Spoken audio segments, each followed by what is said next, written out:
Hi everyone, আজকে আমি তোমাদের সঙ্গে নারকেল নাড়ুর একটা রেসিপি শেয়ার করব।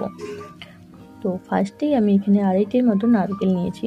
তো নারকেলগুলো আমি একটা বটির সাহায্যে কুর্নি করে নিচ্ছি সবগুলোই। আর এদিকে আমি রান্নাটা যেহেতু উনুনেই করব, তাই আমি এদিকে কড়াই গরম করে কড়াইয়ের মধ্যে একে একে সব নারকেল কুর্নিগুলো দিয়ে দেব।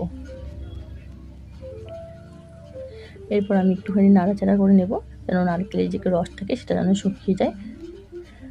ঠিক এই পর্যায়ে আমি এর মধ্যে অ্যাড করব গুড়। তো গুড়গুলো আমি হাতের সাহায্যে সব একে একে ভেঙে দিচ্ছি। গুড়গুলো সব দেওয়া হয়ে গেলে আমি আর একটুখানি নাড়াচাড়া করে নেব।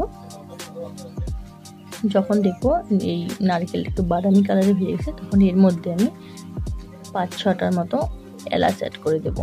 তো এলাচটা একটু থেতে করা ছিল, তো আমি সেটা ভিডিও করতে তোমাদের দেখাতে পারিনি।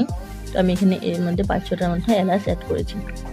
তো নারকেলের সঙ্গে গুড়টা মিশে গেলে তৈরি হয়ে গেল আমার নারকেল নাড়ু। তো আমি এখন এই নারকেলটাকে নামিয়ে নিব উনুন থেকে, আর এই গরম অবস্থায় আমি হাতের সাহায্যে গোল করে নেব। তো তৈরি হয়ে গেল আমার নারকেল নাড়ুর রেসিপি। তো আজকে এই নারকেল নাড়ুটা তোমাদের কেমন লাগলো প্লিজ কমেন্টে জানাবে। বাই।